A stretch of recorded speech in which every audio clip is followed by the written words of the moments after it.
Pessoal, a nossa aula de hoje, ela vai falar sobre, né? Nós vamos discutir aqui sobre a água, certo? Então, entre os constituintes presentes no alimento, o nosso foco vai ser falar, entender melhor como a água, ela participa, né, da composição do alimento, a importância que ela tem nisso. Veremos também métodos de determinação desse teor de água presente. Avaliaremos diversos aspectos relacionados à importância que essa água tem no processamento de um alimento, na conservação dele, né, que é um dos parâmetros mais importantes para quando a gente avalia o teor de água de um alimento. E veremos também, né, a importância, a conceituação da atividade de água, que é outra forma de você determinar o conteúdo de água presente no alimento, é outro parâmetro, e veremos também a importância que ele tem. Então, inicialmente, né, a gente vai abordar um pouco de forma geral essa conceituação de água. Então, a água ela é um constituinte que ela é essencial aos seres vivos, né? 60 a 65% do corpo humano, então é uma porcentagem, né, considerável do nosso corpo é constituída de água.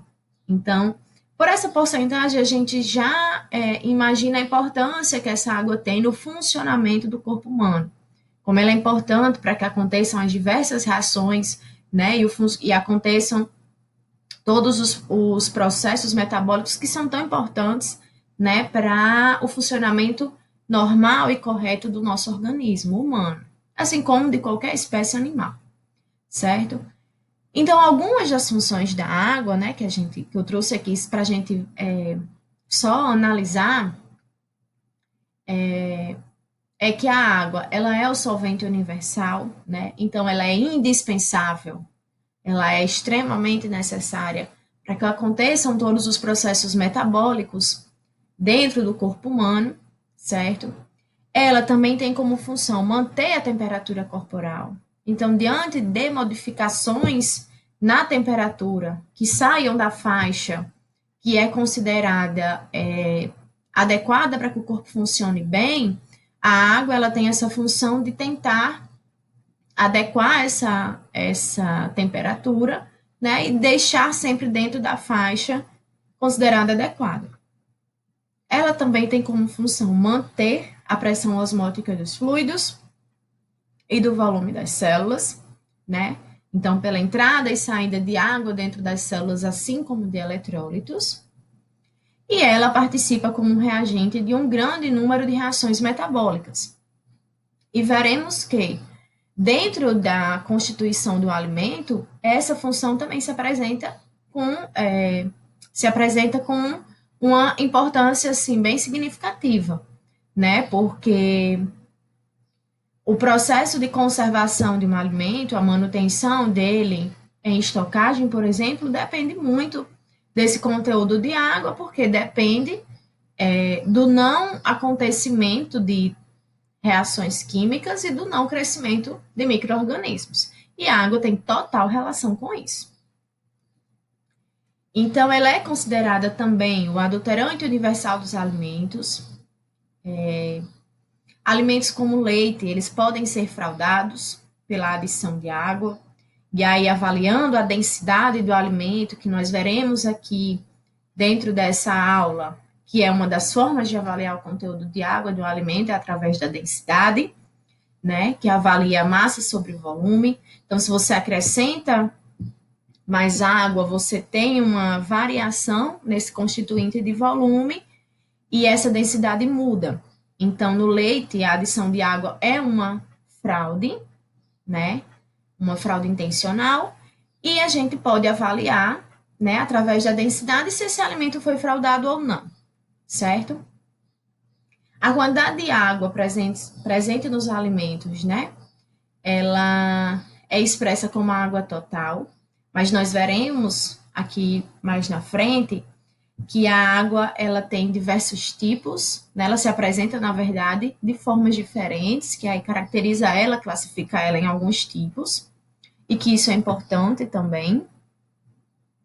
Por quê? Porque a forma como essa água se apresenta, ela possibilita, né, de forma mais satisfatória o desenvolvimento de micro-organismos. A forma como essa água se apresenta, ela interfere na utilização dessa água para reações químicas. Então, a gente vai ver o quanto isso é importante.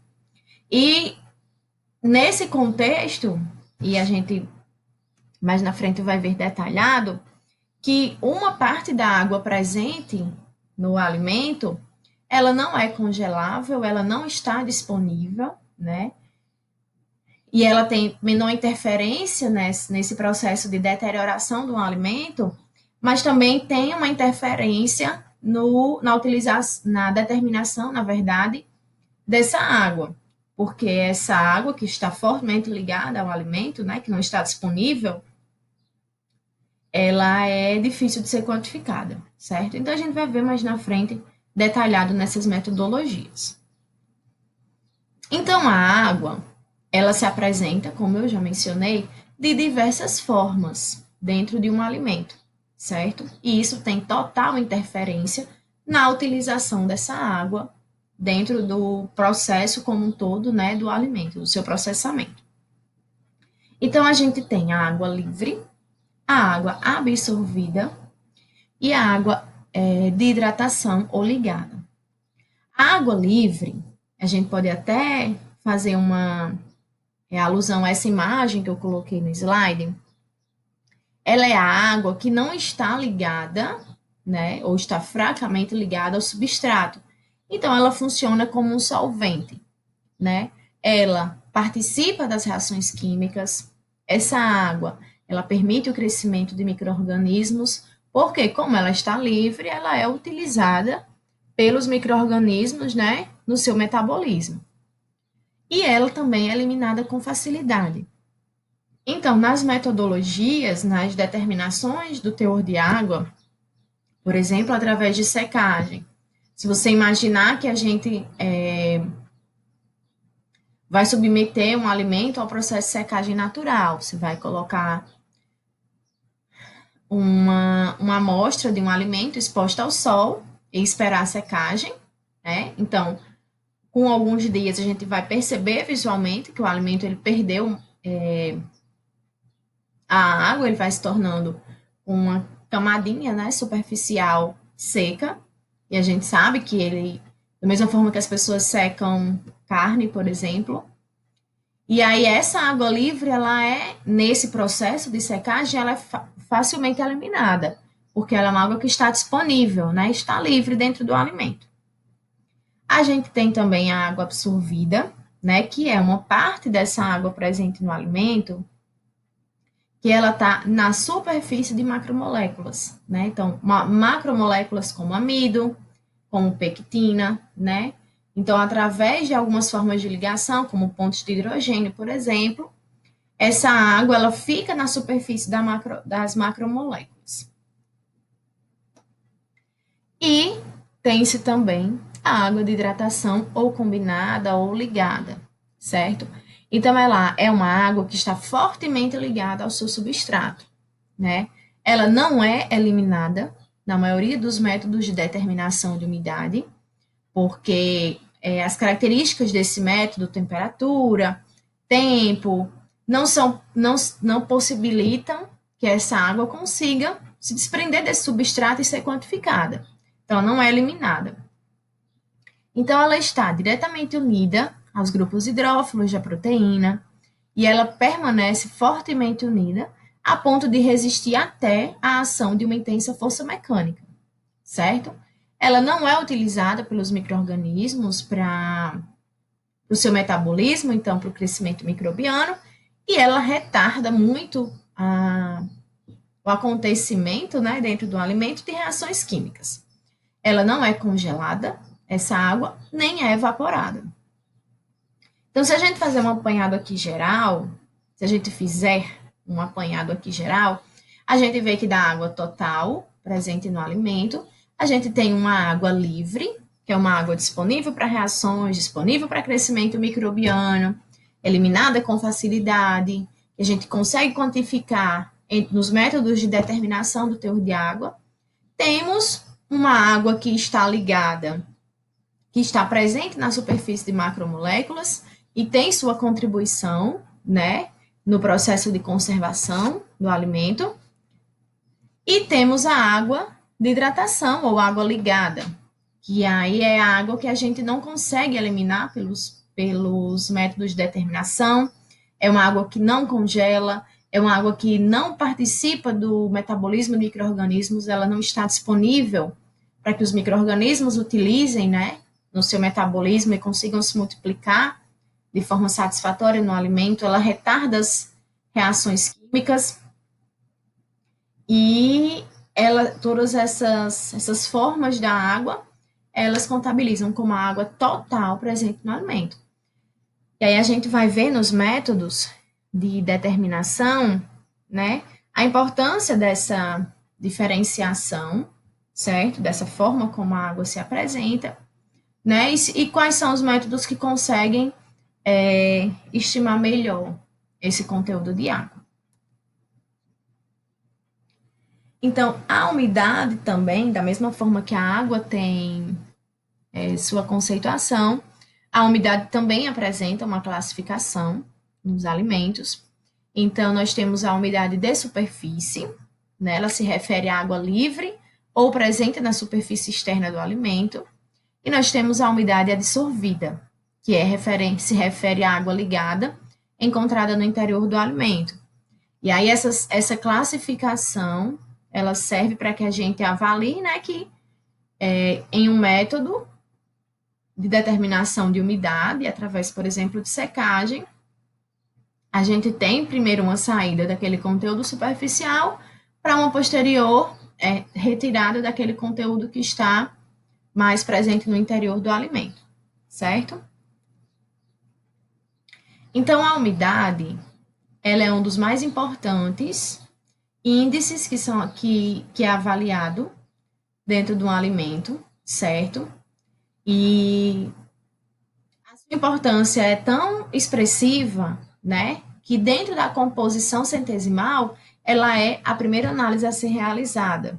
Por quê? Porque diversos outros constituintes, eles às vezes sofrem interferência na sua quantificação pela presença da água dentro do alimento.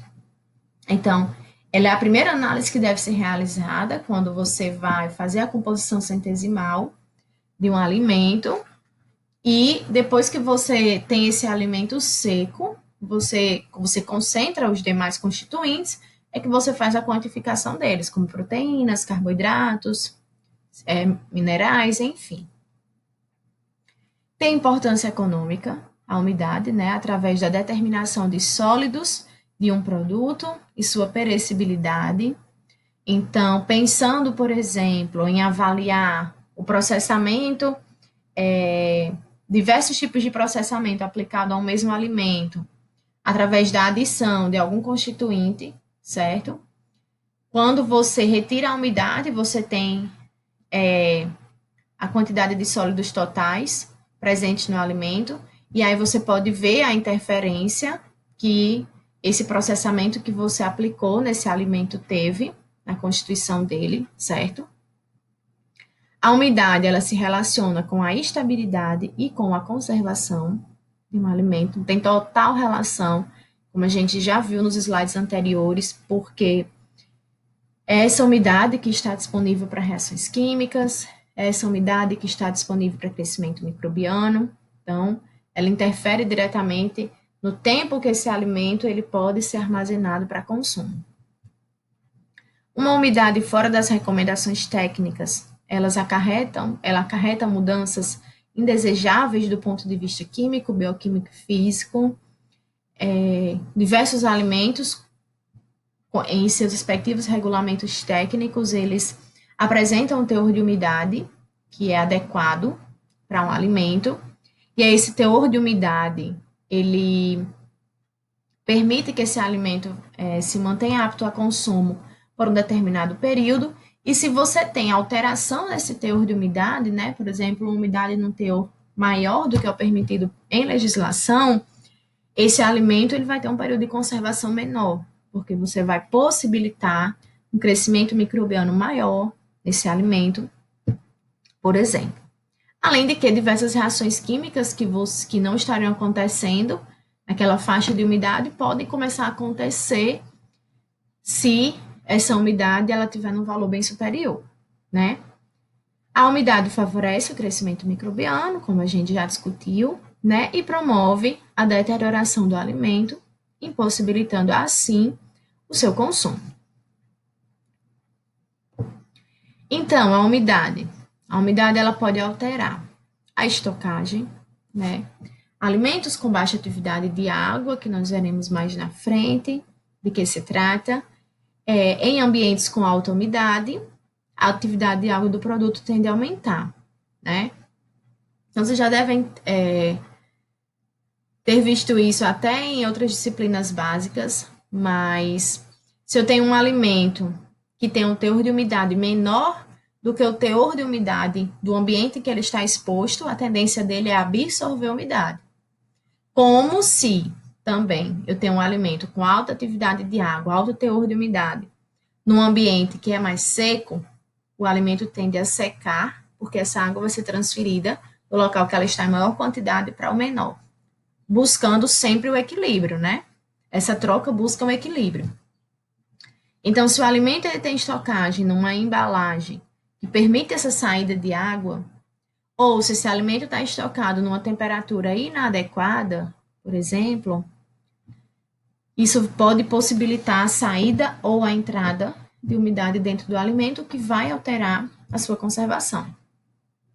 A embalagem, né, como eu também já mencionei, pode interferir nisso. Se você tem uma embalagem que promove troca de a embalagem porosa, por exemplo, que promove a troca, entrada e saída de água rapidamente, esse alimento ele pode absorver muita umidade e aí pode ocorrer deterioração, mesmo o alimento embalado. E a umidade também pode alterar o processamento, então ela é importante na elaboração de vários produtos, ela é importante na solubilização de diversos constituintes. O exemplo que eu trouxe aqui foi a umidade dos grãos de trigo, então ela é muito importante na fabricação da farinha de trigo, por exemplo, destinada à panificação, porque esses grãos eles devem ter uma umidade adequada para que você tenha um produto, né, final de boa qualidade. Então, eu trouxe aqui essa tabela, né, que apresenta o conteúdo de umidade em alguns alimentos. Eu marquei 2 alimentos específicos só para a gente ver, né, o quanto essa diferença às vezes pode ser bem gritante, bem discrepante.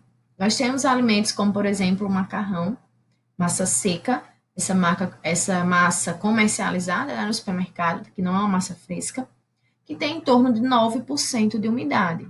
Então, pensando em 100%, 100 gramas, por exemplo, do produto, a gente teria 9% disso como umidade. Já pensando num produto lácteo fluido, o leite líquido, o iogurte, por exemplo, que é um produto fluido, nós já temos um teor de umidade variando de 87% a 91%. E aí, só avaliando esse teor de umidade, a gente já pode deduzir o tempo de conservação desse produto. A gente já pode refletir sobre isso. Quanto tempo uma massa seca de macarrão, né, se mantém apta a consumo? O prazo de validade é bem maior. O teor de umidade é muito menor, 10 vezes menor, né? Já um produto lácteo fluido, o teor de umidade é super elevado. E aí o seu tempo de conservação é menor porque tem uma quantidade de água grande disponível para crescimento microbiano e desenvolvimento de reações químicas, né? Então, aqui eu trouxe só para a gente ver. A gente tem um leite em pó, por exemplo, que, comparando com os produtos lácteos fluidos, tem 4% de umidade, então é um produto de elevada estabilidade. Ele consegue se conservar por muito tempo, mesmo em temperatura ambiente, certo? Então, é só para a gente avaliar de forma geral, né, o quanto esse teor de umidade varia em diversos alimentos. A atividade de água. A atividade de água, ela permite estabelecer uma relação entre o teor de água livre nos alimentos e a sua conservação, certo? Nesse título, eu trouxe as duas formas, os símbolos, né, que a atividade de água se apresentam descritas em texto, só para vocês terem uma noção, caso vocês encontrem essa sigla, vocês saberem que é atividade de água.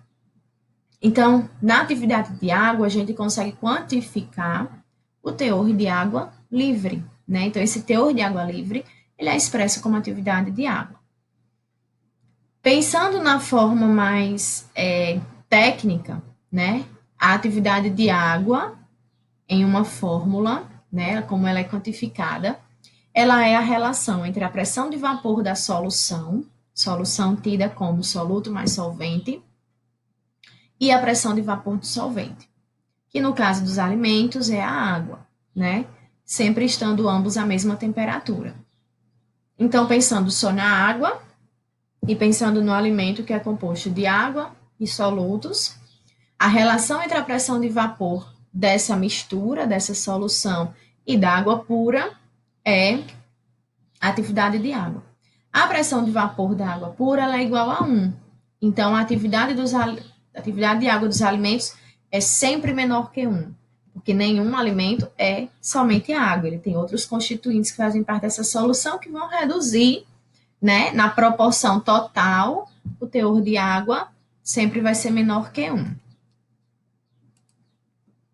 E alimentos com o mesmo teor de umidade, ele tem alterações na estabilidade. Então, a gente vai ver aqui que, às vezes, apesar do alimento ter um teor de umidade semelhante, ele tem atividades de águas diferentes. Por quê? Porque na contabilização desse teor de umidade, a gente não só tem água livre. Já no teor de atividade de água, a gente só tem a quantificação da água livre.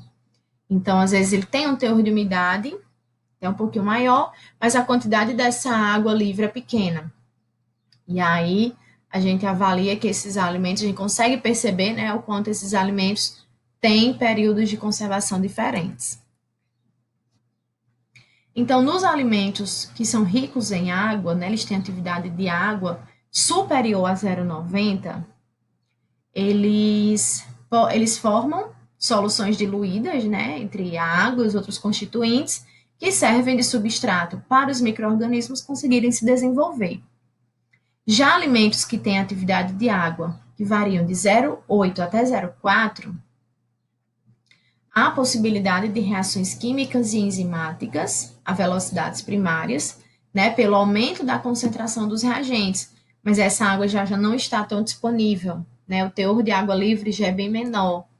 Então, se a gente pensar no alimento com atividade de água de 0,4, né, ele já está entrando em uma zona que a água já não está praticamente disponível para reações. Então, é bem menor. E alimentos com atividade de água menor que 0,3 é a chamada zona de absorção primária. Nesse parâmetro, a atividade de água não, a água, ela está fortemente ligada ao alimento e ela já não está disponível para reações, certo? Essa atividade de água também serve como classificação de micro-organismos, né? Então, a gente avalia alguns micro-organismos que crescem em atividades de águas diferentes. Então, por exemplo, bactérias. A bactéria ela tem uma necessidade da água para o seu metabolismo. Então, ela tem preferência por alimentos com teor de água ou de umidade e de atividade de água bem elevados. Então, ela se desenvolve de forma ótima em atividades de água em torno de 0,9. As leveduras, elas já conseguem suportar uma atividade de água menor, em torno de 0,88. Os fungos, 0,80. E os micro-organismos osmofílicos, certo? Que são aqueles que exigem um teor de água bem menor para o seu crescimento, eles conseguem se multiplicar, se desenvolver de forma satisfatória em alimentos com atividade de água em torno de 0,6, né? Então, isso também é utilizado na indústria de alimentos para avaliar que tipo de micro-organismo cresce mais naquele produto, e aí você utilizar um conservante diferente, você estocar de uma forma diferenciada, para impossibilitar esse crescimento microbiano. Então, é importante a gente saber, né, as exigências de alguns micro-organismos em relação à atividade de água, porque a partir dessa informação a gente consegue trabalhar na conservação desse alimento de forma melhor. Eu trouxe também aqui uma tabela que mostra a atividade de água de alguns alimentos, para a gente avaliar. Então, por exemplo, carnes, pescados frescos, verduras, leite, eles têm uma atividade de água bem elevada.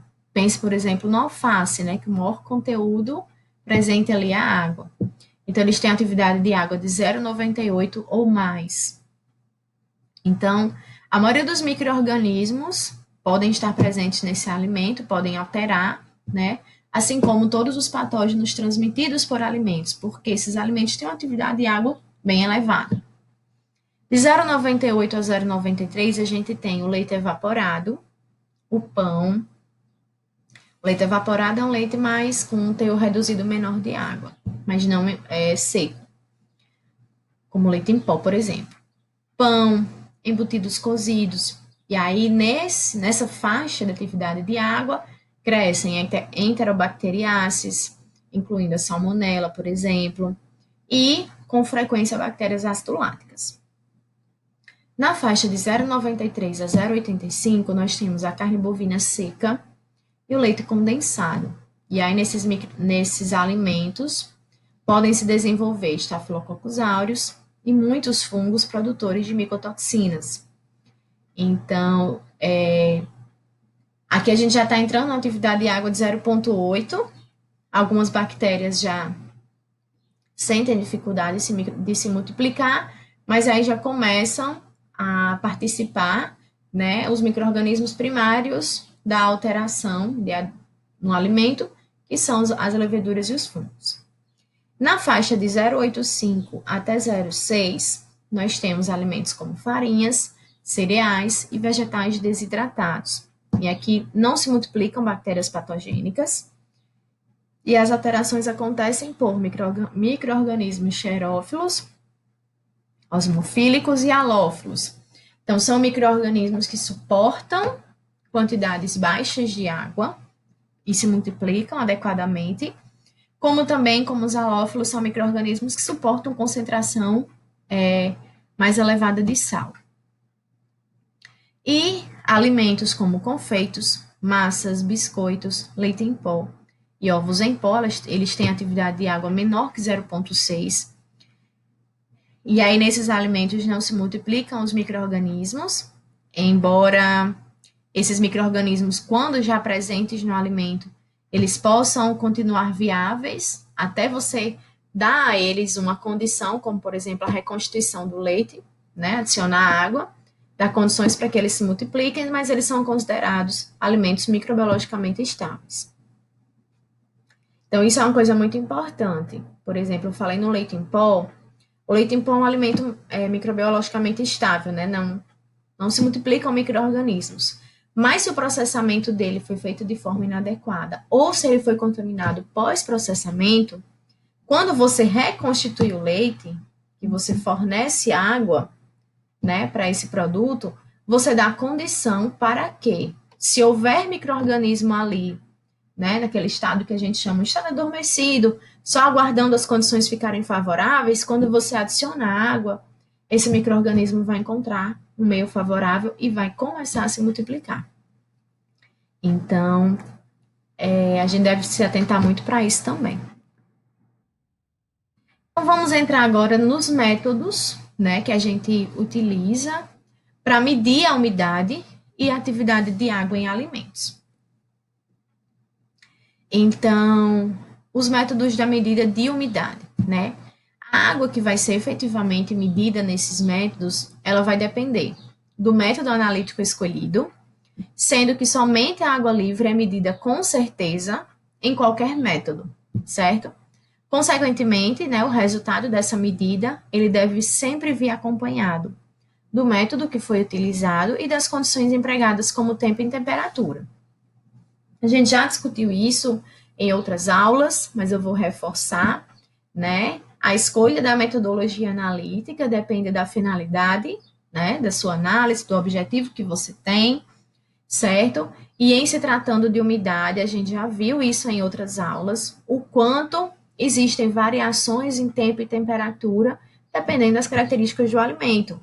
Então, como a gente viu aqui, de certeza, a gente só tem a quantificação da água livre, né? Então, é muito importante que sempre que a gente realize análise, a gente descreva, né? Qual foi o método utilizado e qual foi o binômio tempo e temperatura utilizado na realização desse método.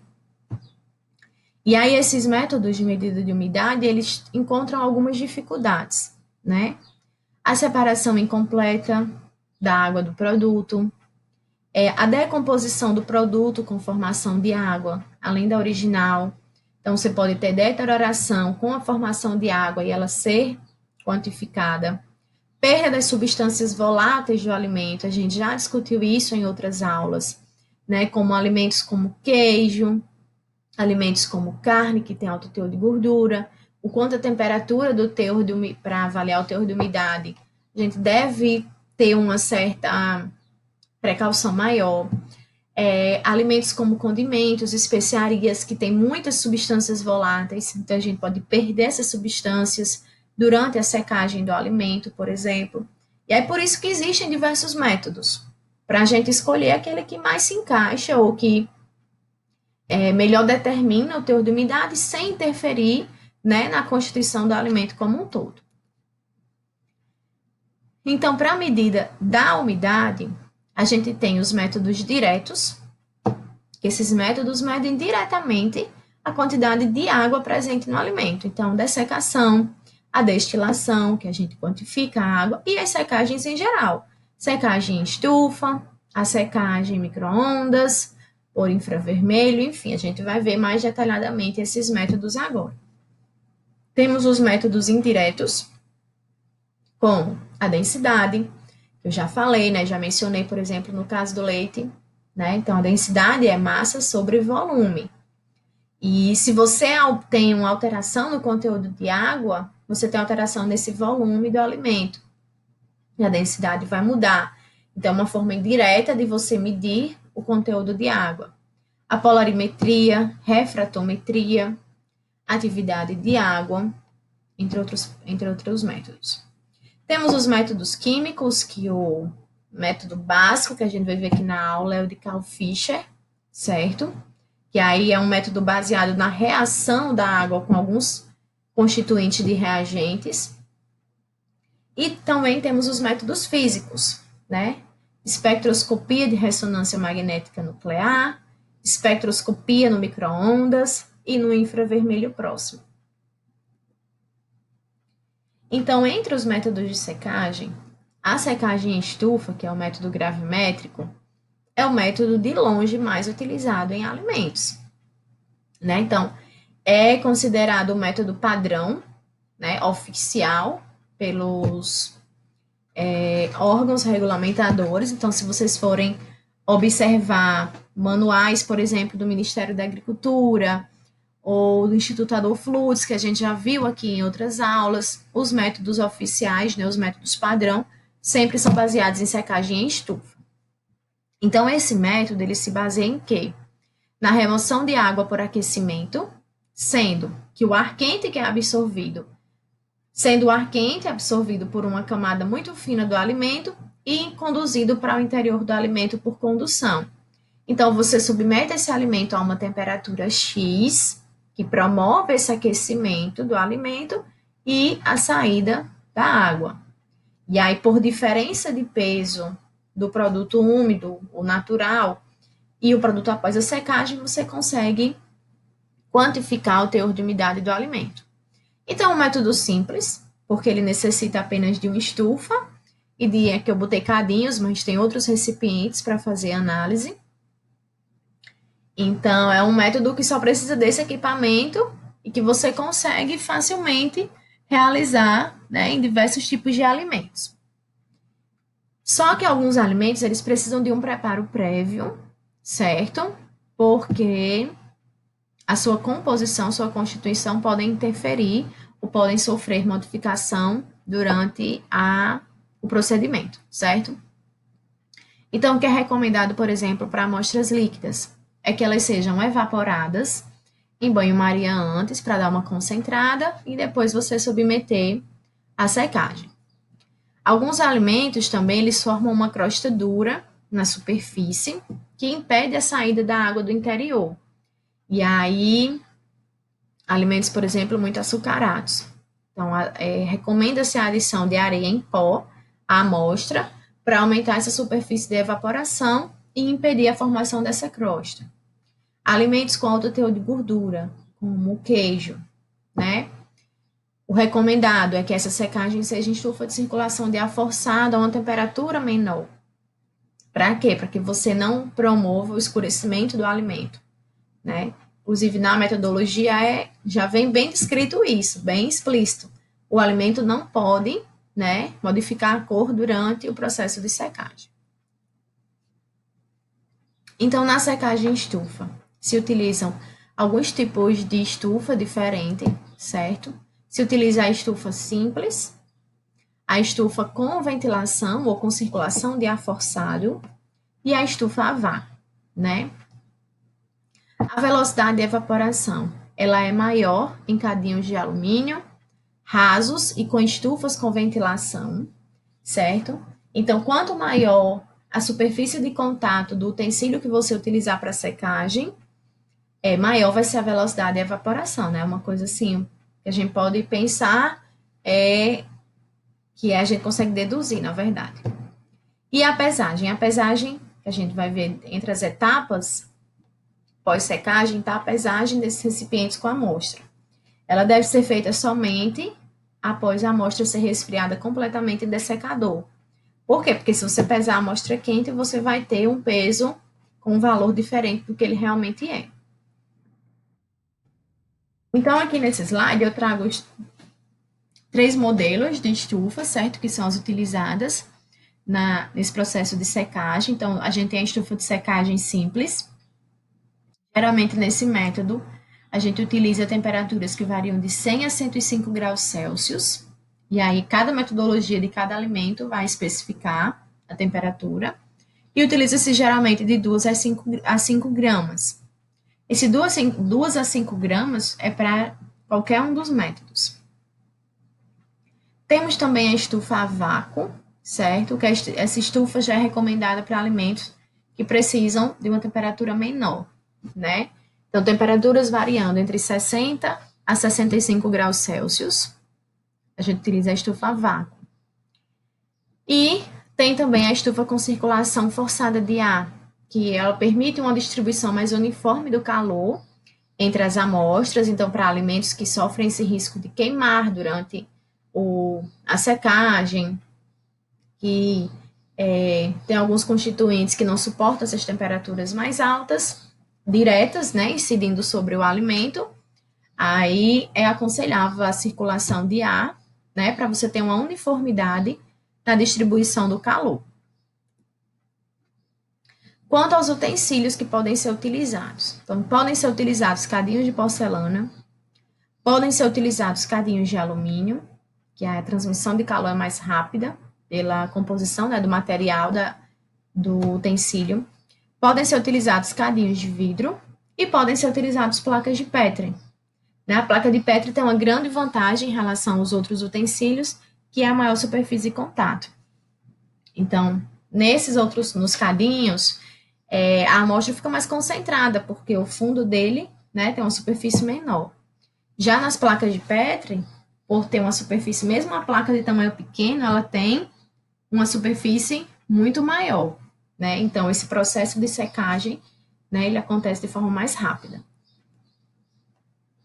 Então, como é o procedimento de secagem em estufa?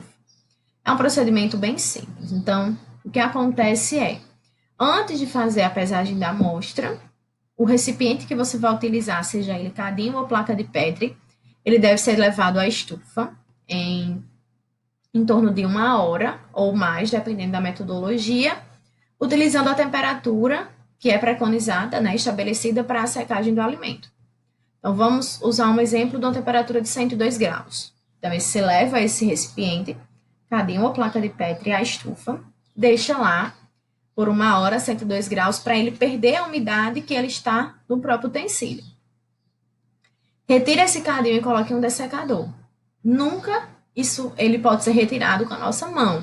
Então, a gente utiliza uma pinça de alumínio, uma pinçazinha, que vai retirar esse utensílio da estufa até o dessecador, para a gente não transferir nossa umidade para o utensílio. E aí espera esfriar e faz a pesagem. Então, você anota o peso do utensílio. Passou isso, a próxima etapa é a pesagem da amostra. Então, dependendo da metodologia, você vai ter recomendação de 2 até 5 gramas, então, supondo que sejam 5 gramas, por exemplo, de carne. Você vai pesar 5 gramas de carne.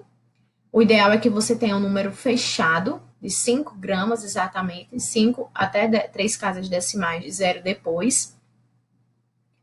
E você anota o peso da amostra. E aí, a amostra dentro do utensílio, ela é levada à estufa.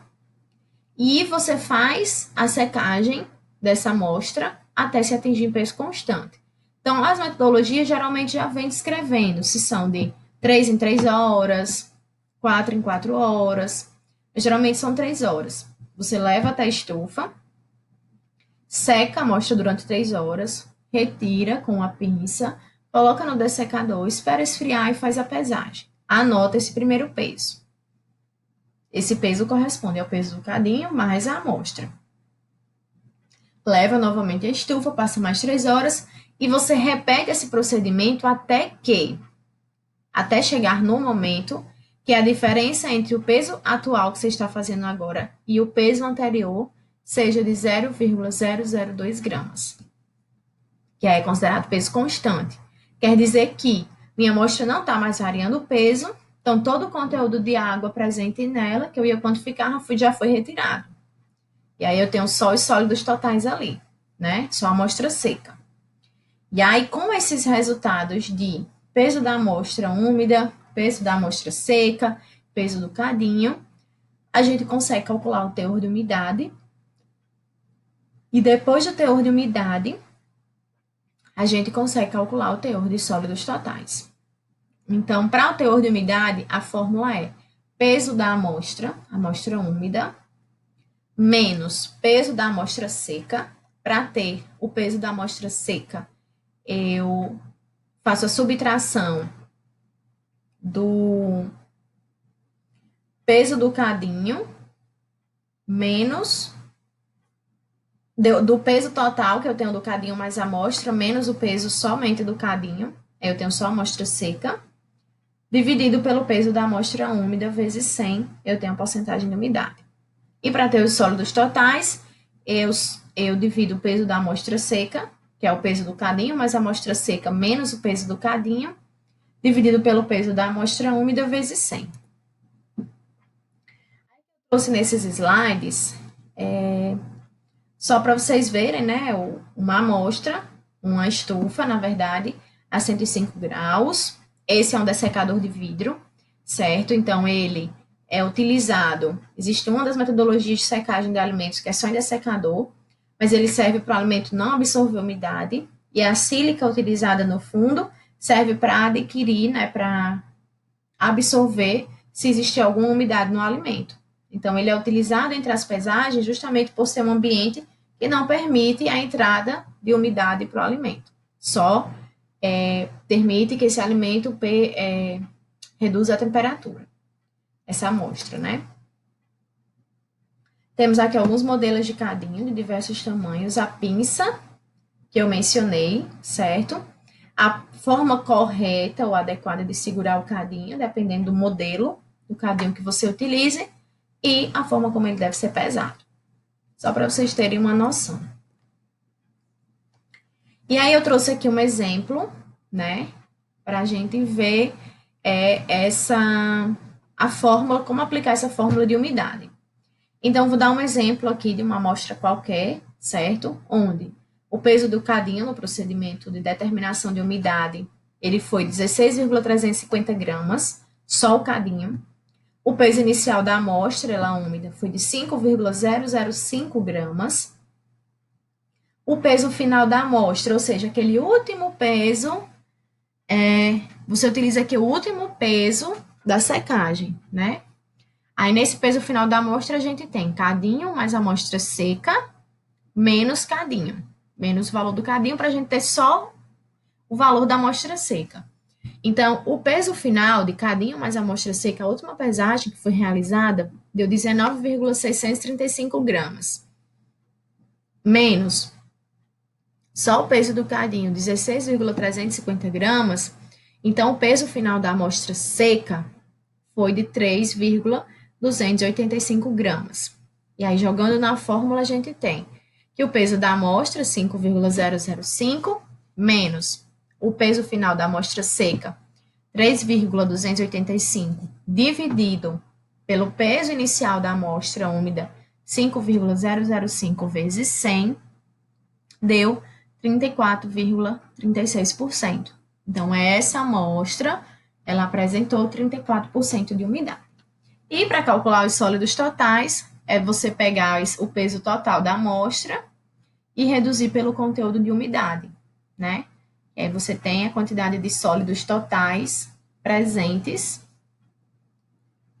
no alimento. Então, retirando os 34% de umidade, o restante, os 66% presente, são de sólidos totais. E aí, entre esses 66%, você distribui todos os constituintes do alimento. Então, nesse método de secagem, né, as vantagens. Você não utiliza reagentes. Ele é um método oficial, né, para quase todos os alimentos. Ele tem baixo custo, porque só utiliza a estufa e os cadinhos, não utiliza nenhum reagente, né, algo de muito valor que é adicionado. Possibilita análise de composição centesimal, porque a primeira etapa da composição é a retirada da umidade, que deve ser feita por secagem, e ela quantifica os sólidos totais. Então, permite a comparação de nutrientes, por exemplo, entre alimentos que sofreram processamentos diferentes. Quais são as limitações desse método? Produtos com alto teor de açúcar e carnes com alto teor de gordura, né? Recomendado que a temperatura de secagem não exceda 70 graus, né? Para não haver modificação na amostra. Não serve para amostra com alto teor de substâncias voláteis, como os condimentos, porque você ia perder muitas substâncias nesse processo de secagem. Pode haver variação de até 3 graus nas diferentes partes da estufa. Isso pode interferir na secagem da sua amostra. Alguns produtos são muito higroscópicos e eles podem adquirir umidade na pesagem. Então, nesse procedimento de retirar da estufa, colocar no dessecador, o dessecador passar para a balança para pesar. Se um alimento ele for muito higroscópico, ele pode absorver umidade e pode haver variação, né, desse peso. Em alimentos com alto teor de açúcar, pode haver reação de caramelização com liberação de água, e aí é recomendado a estufa a vácuo a 60 graus Celsius. Açúcares redutores e proteínas, né? Então, alimentos que têm açúcares redutores e proteínas na sua constituição, ao submetê-los ao processo de secagem a temperatura de 100 graus, você pode promover o escurecimento através da reação de Maillard, né? E promover também a formação de compostos voláteis. E as estufas com exaustão forçada, elas podem acelerar a secagem a peso constante de produtos como queijos, produtos marinhos e carnes.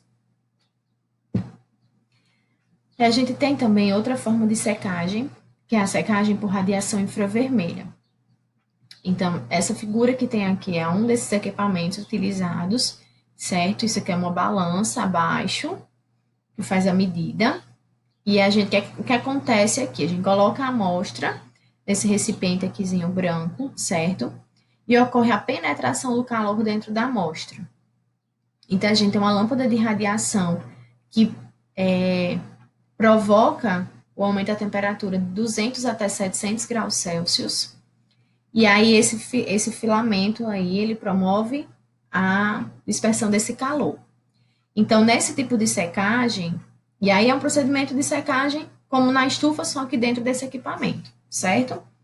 A adição dessa temperatura, né, fornece calor e aí a amostra perde água. Deve-se levar algumas coisas em consideração. Então, a distância da amostra da lâmpada deve ser em torno de 10 centímetros. O tempo de secagem, na verdade, não é 10 centímetros, é 10 milímetros. Esse valor aí está errado, é 10 milímetros. O tempo de secagem varia de 10 a 25 minutos. A amostra, ela deve pesar entre 2,5 e 10 gramas. A própria balança faz a medida para você e dá o resultado, então tem essa vantagem, mas ele não é um método oficial. Então, as grandes vantagens da secagem por radiação infravermelha é que é um método simples de ser realizado, promove a economia de energia, certo? E as desvantagens. Só pode ser realizada uma amostra por vez, diferente da secagem estufa, que dependendo do tamanho da estufa, você pode adicionar, né, várias amostras ao mesmo tempo, e pode haver uma dificuldade de programar tempo e temperatura para o equipamento. Dependendo, por exemplo, se for um alimento que você nunca fez, né, pode haver essa dificuldade de se estabelecer esses parâmetros. Outra forma de secagem é a secagem em forno micro-ondas, que inclusive nas aulas práticas da disciplina, a gente vai fazer essa comparação entre a umidade, a secagem em estufa, na verdade, e a secagem em micro-ondas, para ver se há variação nesse termo de umidade, utilizando metodologias diferentes. Então, é um método novo, muito rápido, porém não é um método padrão, oficial, né? E o que acontece dentro é que a amostra úmida, quando ela é exposta à radiação de micro-ondas, pela característica da molécula de água, né? Ela tem cargas elétricas dipolares, então ela começa a entrar em rotação para alinhar esses dois dipolos, quando submetidos a essa radiação dentro do micro-ondas. E aí isso promove a fricção entre essas moléculas de água, e aí resulta no calor, que é transferido para as moléculas vizinhas, e esse calor promove a saída da água presente no alimento, né? A evaporação dessa água. Então, são utilizadas amostras de 2 a 3 gramas em tempos de 2,5 a 90 minutos. E hoje, alguns micro-ondas eles já vêm com fornos analíticos com balança. Então, alguns fornos micro-ondas já vêm com balança acoplada, escala digital e multiprocessadores para fazer a análise, né, a quantificação de água. Então, nesse método, há uma distribuição uniforme de calor na superfície no interior do alimento, facilita a evaporação, né, e evita a formação de crosta na superfície, principalmente porque nesse método essa secagem vai sendo em tempos muito mais curtos, mais rápidos. Algumas amostras elas devem ser misturadas com cloreto de sódio, isso evita que a amostra ela seja espirrada para fora do cadinho ou da placa de Petri.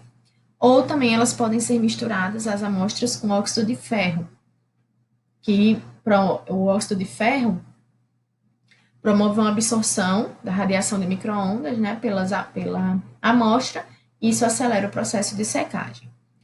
Não é um método oficial, apesar de ser simples e prático, e ocorre o risco de superaquecimento, principalmente quando você nunca fez a análise com aquele alimento e você está fazendo testes, né, de tempos que podem ser utilizados com potências diferentes do micro-ondas. Temos também a secagem em dessecadores, né, que aí esse dessecador utilizado, ele tem o vácuo, porque nessa parte superior aqui do dessecador de vidro, você pode permitir ou não a saída de ar e fazer promover a formação de vácuo dentro do dessecador, certo? Justamente para que a amostra não absorva umidade. E você pode adicionar também compostos químicos como ácido sulfúrico. Então, a secagem que acontece em temperatura ambiente, né? O alimento ele vai perdendo umidade presente naturalmente nele e vai sendo absorvido pela sílica colocada dentro.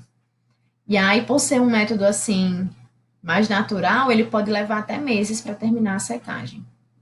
Então, é um método mais demorado, mas é uma alternativa.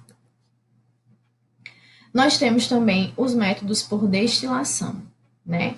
Então, o princípio do método de secagem é de teor de umidade de alimentos, secagem não.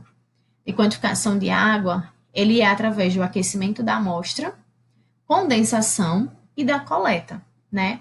Então, essa imagem, ela mostra claramente como esse método é feito. Então, dentro desse frasco, a gente vai ter a amostra e o solvente. Esses solventes geralmente são utilizados solventes immiscíveis como o tolueno. Então, adiciona-se geralmente 2 a 5 ml da amostra junto com o solvente.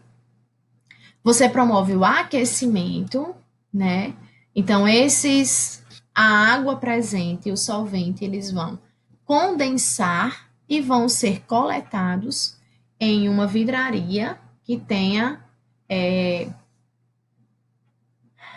como você analisar a quantidade de solvente de água que são coletados, como por exemplo uma proveta. E aí, dentro do frasco, ao ser coletado da proveta, na verdade, você vai ter água e solvente. Então, na parte de baixo você vai ter água, na parte superior você vai ter solvente. E aí você consegue quantificar, né, visualizar na vidraria a quantidade em ml de água presente. Então, ele é muito indicado para grãos e condimentos, porque as substâncias voláteis não serão perdidas.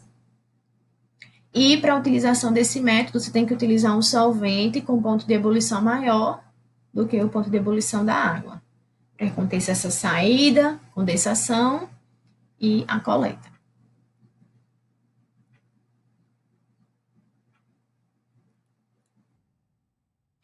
As vantagens desse método.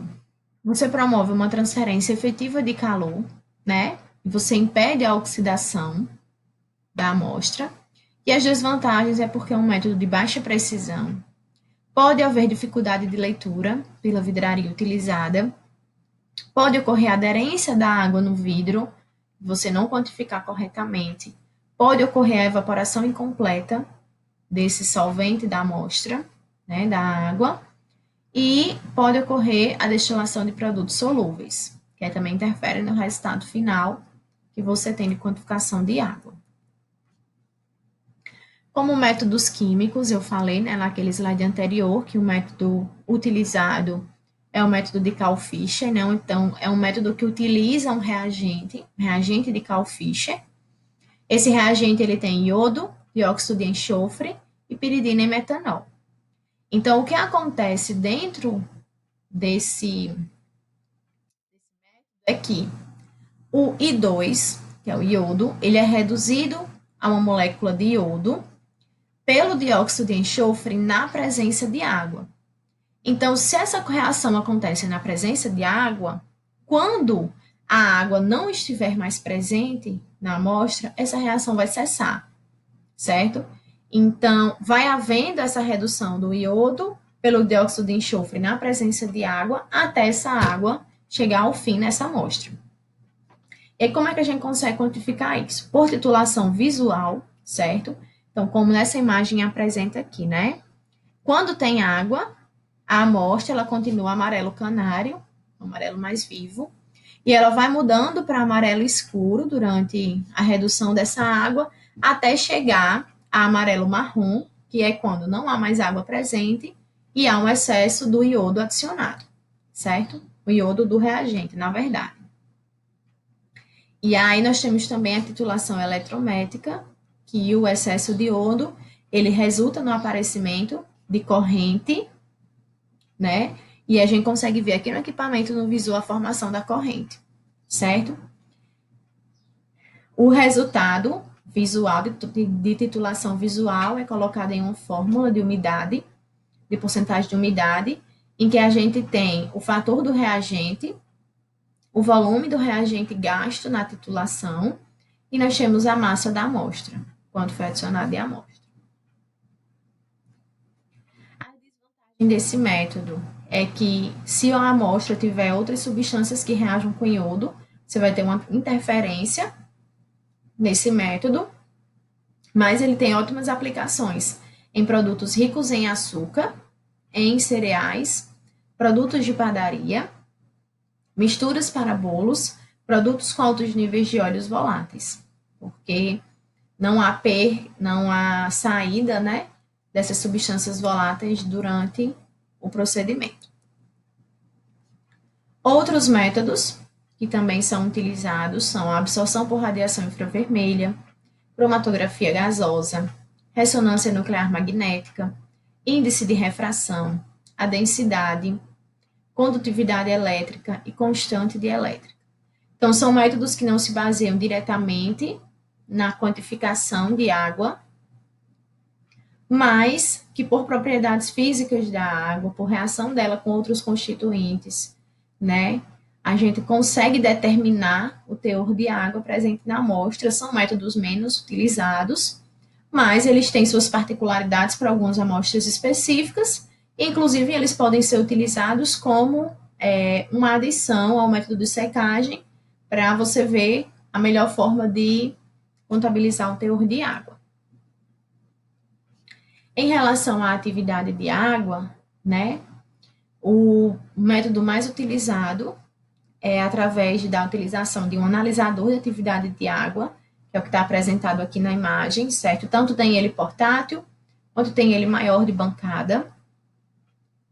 E aí se utiliza geralmente 7,5 ml de amostra, na verdade, não é de água, aqui como tem no slide de amostra, nessa câmara, e um raio infravermelho focado no espelhozinho que tem dentro da câmara, ele determina o ponto de orvalho da amostra. Então, esse equipamento, ele se baseia em quê? Ele se baseia no ponto de orvalho. Tipo, que é basicamente o orvalho que a gente observa na forma, em folhas de plantas, né, convencionais, durante o período da madrugada, por exemplo. Então, fica úmido ao redor, né, que esse vapor, a água no estado de vapor, ela se condensa e forma uma gotícula de água. E aí é isso que esse equipamento, ele avalia, esse ponto de orvalho da água, né, e a partir disso ele consegue quantificar quanto de água tem presente na amostra. Então, ele pode ser utilizado para diversos alimentos, é um método muito simples, é rápido, né, em torno de 5 minutos, é um método muito exato, né, a variação gira em torno de 0,003 no valor de atividade de água, e o valor ele já aparece, né, de forma rápida no visor, já dá o resultado final da análise. E aí eu trouxe também como vocês fazerem a conversão, né, de base úmida do alimento e base seca. Se vocês analisarem artigos, questões em geral sobre composição que utilize umidade, é muito comum a gente ver essa descrição. O alimento tem tantos por cento de carboidrato em base seca, ou ele tem X porcentagem de proteína em base úmida. E o que é isso, né? A base úmida é o alimento como ele é consumido, com o teor de água natural presente nele. E a base seca é quando você tem essa retirada da água e a concentração dos demais nutrientes. Então, por exemplo, aqui nesse exemplo que eu trouxe, um alimento com 10% de umidade e 15% de carboidratos totais. Quantos por cento de carboidratos totais esse alimento teria em base seca?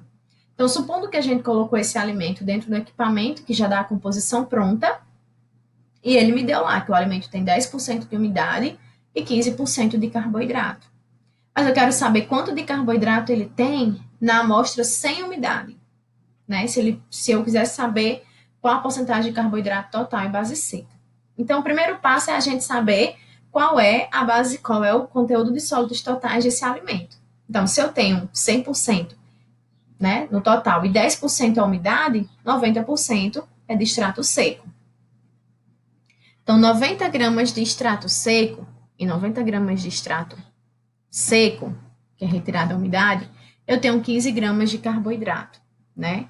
Porque aqui, nessa descrição do exemplo, eu tinha 10% de umidade, 90% de extrato seco, e nisso tudo 15% era carboidrato. Então, em 90 gramas de extrato seco, eu tenho 15 gramas de carboidrato.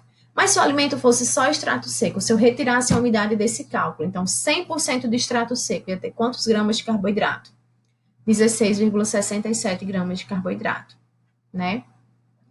E aí isso é muito importante porque em laudos a base seca ela é importante para comparar nutrientes. Então vamos pensar numa suposição, numa situação que você queira analisar uma planta em diferentes épocas de cultivo. E nessas diferentes épocas de cultivo, essa planta é coletada em períodos que há uma chuva intensa, período chuvoso aqui na nossa região, e períodos de seca prolongada. A base seca, nisso, na quantificação desses nutrientes, né, no resultado, é muito importante. Por quê? Porque geralmente nesses períodos de estiagem você tem um menor teor de umidade presente na amostra. O seu conteúdo de sólidos totais é maior, de extrato seco. E esses nutrientes vão estar mais concentrados. Então, geralmente, se você analisar uma semente, por exemplo, nesses dois períodos diferentes do ano, né? Você vai ter alimentos com menores teores de umidade, nesse período de seca prolongado, e maior concentração de nutrientes do que no período de chuva. E aí, quando você converte esses valores para a base seca, você consegue comparar melhor esses nutrientes. E, gente, era isso, certo? Eu finalizo a aula com esse cálculo, mas, no geral, acho importante relembrar, né, quanto o teor de umidade é importante para a quantificação, para a avaliação de um alimento. A atividade de água é outro parâmetro, que me dá uma noção do quanto esse alimento ele é mais suscetível a crescimento microbiano, quanto tempo eu consigo conservar melhor. Existem diversos métodos, a escolha do método depende da finalidade da sua análise, como você deseja realizar, certo? E é importante fazer esses cálculos de base seca, é importante também realizar os cálculos corretos do teor de umidade, porque é um parâmetro muito importante para avaliar a qualidade de alimentos.